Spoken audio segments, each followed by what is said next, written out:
Good morning class. आज जो हम पर्सनालिटी डिसऑर्डर के बारे में डील करेंगे, तो सबसे पहले देखते हैं कि उसका इंट्रोडक्शन। पर्सनालिटी जो वर्ड है उसको लैटिन वर्ड से डेराइव किया गया है, जिसका मतलब होता है पर्सोना। पर्सोना वर्ड से लिया गया जिसका मतलब होता है मास्क। इसमें जो पर्सन होता है वो अपने ओरिजिनल कैरेक्टर को शो नहीं कर पाता है, तो इसको जो अपना ओरिजिनल कैरेक्टर रहता है उसको शो नहीं कर पाता है, तो इसको हम बोलते हैं पर्सनालिटी डिसऑर्डर। फिर उसका हम देखते हैं डेफिनेशंस। पर्सनालिटी डिसऑर्डर जो है एक लॉन्ग टर्म बिहेवियर पैटर्न होता है, जिसमें हम पर्सन से जो भी एक्सपेक्ट करते हैं या फिर जो भी उम्मीद करते हैं उसको वो नहीं कर पाता है। उसको उस पर्सनालिटी को प्रेजेंट नहीं कर पाता है, उसको शो नहीं कर पाता है, तो उसको हम बोलते हैं पर्सनालिटी डिसऑर्डर। फिर है उसका क्लासिफिकेशन देखते हैं। इस पर्सनालिटी डिसऑर्डर को जो है 3 पार्ट में क्लासिफाइड किया गया है। एक होता है क्लस्टर ए, क्लस्टर बी और क्लस्टर सी। तो क्लस्टर ए में जो है 2 टाइप्स के डिसऑर्डर प्रेजेंट रहते हैं। पहला है पैरानोइड पर्सनालिटी डिसऑर्डर, दूसरा है सीजोइड पर्सनालिटी डिसऑर्डर। फिर क्लस्टर बी में जो है 4 टाइप के डिसऑर्डर आते हैं। एंटी सोशल पर्सनालिटी डिसऑर्डर, दूसरा है हिस्टोनिक पर्सनालिटी डिसऑर्डर, तीसरा है narcissistic personality disorder and last है बॉर्डरलाइन पर्सनालिटी डिसऑर्डर। फिर तीसरा क्लस्टर सी में जो है 3 टाइप के डिसऑर्डर आते हैं। एक होता है डिपेंडेंट पर्सनालिटी डिसऑर्डर और दूसरा है अवॉइडेंस पर्सनालिटी डिसऑर्डर, लास्ट जो है ऑब्सेसिव कंपल्सिव पर्सनालिटी डिसऑर्डर। तो इन सब को जो हम एक एक करके डील करेंगे। सबसे पहले देखते हैं क्लस्टर ए में पैरानोइड पर्सनालिटी डिसऑर्डर। इसमें पैरानोइड पर्सनालिटी डिसऑर्डर में जो पैरानोइड वर्ड है उसको जो है उसको पैरानोइया वर्ड से लिया गया है, जिसका मतलब होता है कि किसी पर भी ट्रस्ट न करना, किसी पर भी ट्रस्ट नहीं करना और बहुत ही ज़्यादा सस्पेशियसनेस रहना। सस्पेशियसनेस मतलब कि इसमें जो है पेशेंट बहुत ही ज़्यादा शक करता है और वो ऐसा सोचता है कि सब उसके अगेंस्ट हैं, सब उसके अगेंस्ट कुछ ना कुछ प्लान बना रहे हैं और सब उसको जो है हार्म पहुंचाने की कोशिश करते हैं। तो ऐसा बिहेवियर जो शो करता है उसको बोलते हैं हम पैरानोइड पर्सनालिटी डिसऑर्डर। फिर दूसरा है सीजोइड पर्सनालिटी डिसऑर्डर। सीजोइड पर्सनालिटी डिसऑर्डर में क्या होता है कि इसमें जो है पर्सन में जो है लैक ऑफ इंटरेस्ट प्रेजेंट रहता है। उसको जो है किसी भी चीज़ पर इंटरेस्ट नहीं रहता है और जिसके कारण से उसमें डिटैचमेंट एंड सोशल विड्रॉवल आ जाता है। डिटैचमेंट मतलब होता है कि वो जो है किसी पर भी उतना अटैच होकर नहीं रहता है, उसमें जो है अटैचमेंट नहीं प्रेजेंट रहता है किसी भी चीज़ को लेकर के, और जो है वो किसी से भी अपना व्यवहार बना करके नहीं रखता है और वो किसी से भी अपना IPR मेंटेन करके नहीं रखता है, जिसके कारण से वो बहुत ही ज़्यादा अकेला अकेला रहता है, यहाँ तक कि अपने फैमिली मेम्बर से भी अकेले अकेले रहने लगता है, जिसको बोलते हैं हम सीजोइड पर्सनालिटी डिसऑर्डर। फिर दूसरा में देखते हैं क्लस्टर बी में।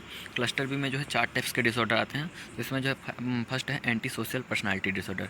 एंटी सोशल पर्सनालिटी डिसऑर्डर में क्या होता है कि ये सोसाइटी के अगेंस्ट रहता है। इस पर्सन जो है सोसाइटी के अगेंस्ट रहता है। सोसाइटी के जो भी रूल रेगुलेशंस और एम्स राइट्स रहते हैं, इन सबको जो है वो फॉलो नहीं करता है और सोसाइटी वाले जो भी सोचते हैं और जो भी काम करते हैं उसको ऐसा लगता है कि वो सब गलत है और जो मैं सोच रहा हूँ वो ही सब सही है, ऐसा वो सोचता है, जिसके कारण से वो बहुत ही ज़्यादा उन लोगों से अलग अलग रहने लगता है और बहुत ही ज़्यादा वायलेंस बिहेवियर करता है। उन लोगों का जो है उनका बिहेवियर जो है उनसे नहीं मैच खाता है, तो उसको बोलते हैं हम एंटी सोशल पर्सनालिटी डिसऑर्डर, इस टाइप के बिहेवियर करने वाले पेशेंट को।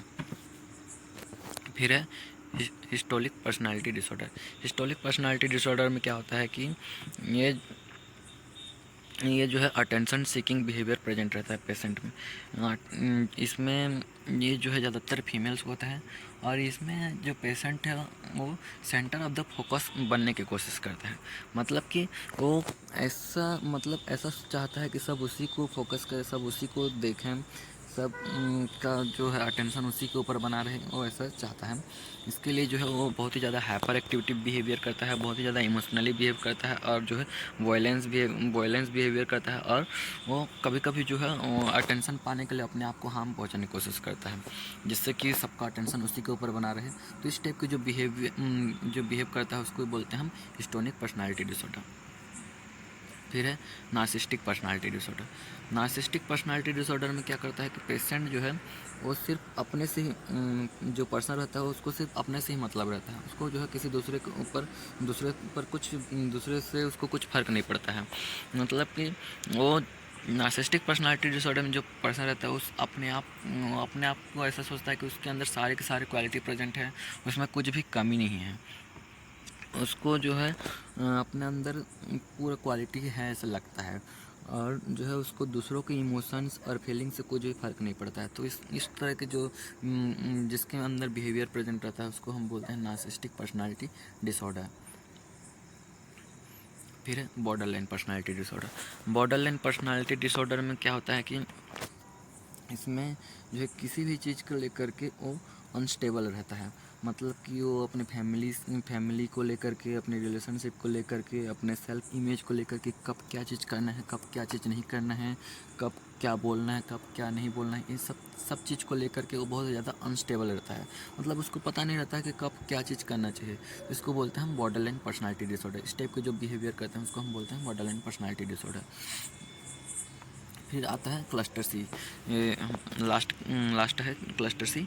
इसमें जो है 3 टाइप के डिसऑर्डर आते हैं। तो इसमें पहला है dependent personality disorder.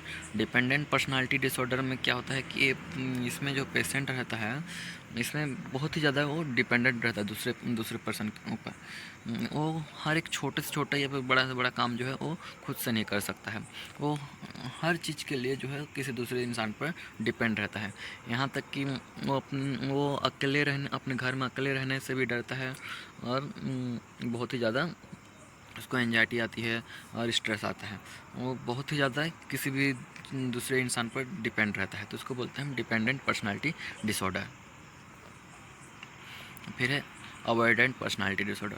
Avoidant personality disorder में क्या होता है कि इसमें पर्सन जो है हर एक चीज़ को अवॉइड करेगा। मतलब कि वो चाहे पॉजिटिव हो या नेगेटिव हो, उस हर चीज़ को अवॉइड करेगा।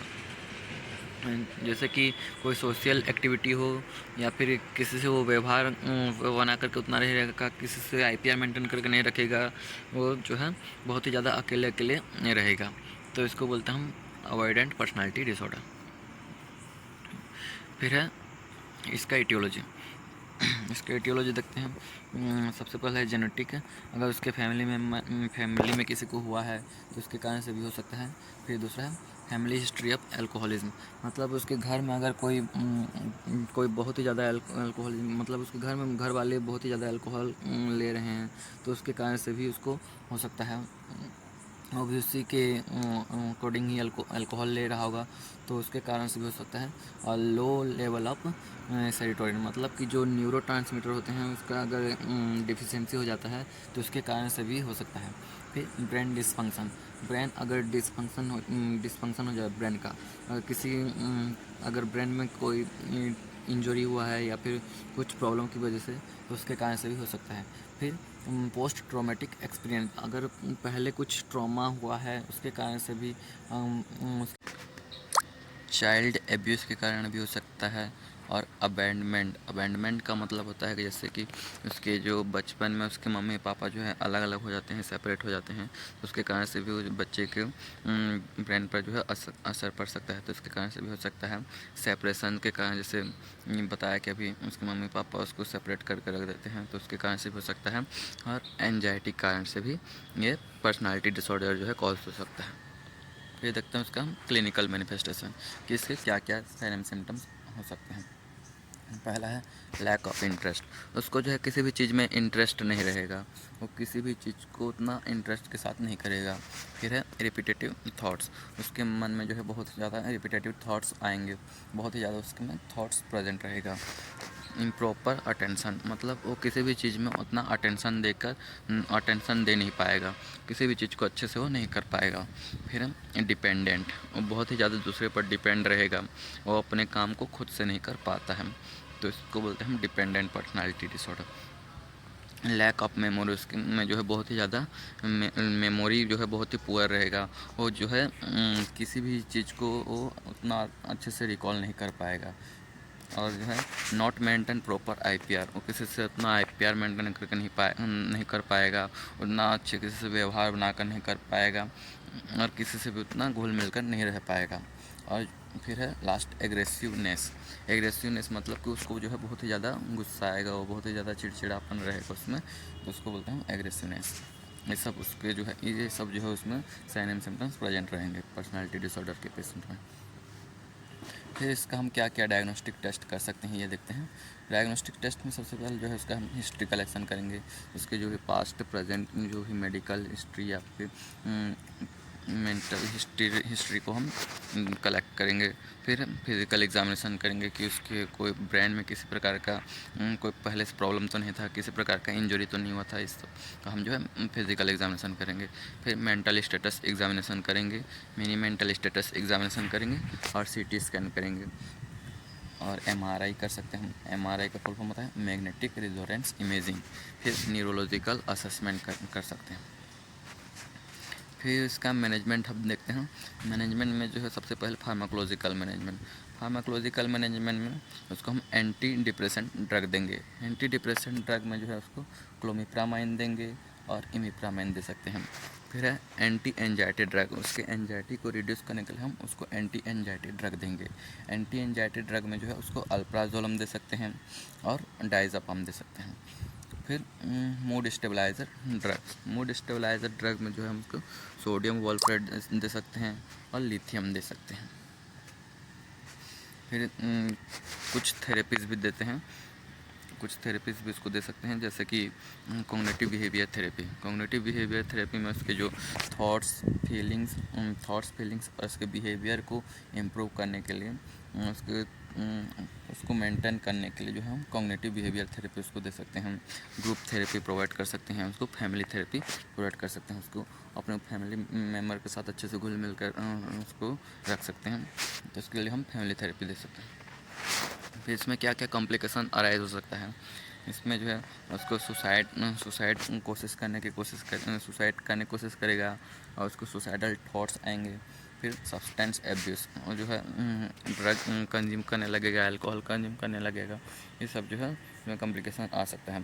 डिप्रेशंस में जा सकता है पेशेंट जो है, और एक्सीडेंटल इंजरी हो सकता है, जैसे कि पर्सनालिटी डिसऑर्डर है तो वो बहुत ही ज़्यादा हाइपर एक्टिविटीज़ को करेगा, जिसके कारण से उसको इंजरी भी हो सकता है। फिर वायलेंस एंड क्राइम बिहेवियर वो शो कर सकता है। फिर उसको हेल्थ एजुकेशन देखते हैं इसका। Share personality disorder with the patient and educate families on the disorder. उसको पर्सनालिटी डिसऑर्डर के बारे में शेयर करेंगे, उसके फैमिली मेम्बर को जो है इसके बारे में एजुकेट करेंगे। फिर प्रॉपर मेडिकेशन लेने के लिए बोलेंगे, जो भी डॉक्टर प्रिस्क्राइब क्या रहेगा उसको जो हम प्रॉपर लेने के लिए बोलेंगे टाइम टू टाइम। फिर मेंटेन द प्रॉपर IPR, सबसे IPR मेंटेन करने के लिए बोलेंगे, सबसे अच्छे से व्यवहार बना के रखने के लिए उसको बोलेंगे। और avoid the patient drug and alcohol, अगर वो ड्रग और एल्कोहल अगर कंज्यूम कर रहा है उसको जो है अवॉइड करने के लिए बोलेंगे। Thank you class.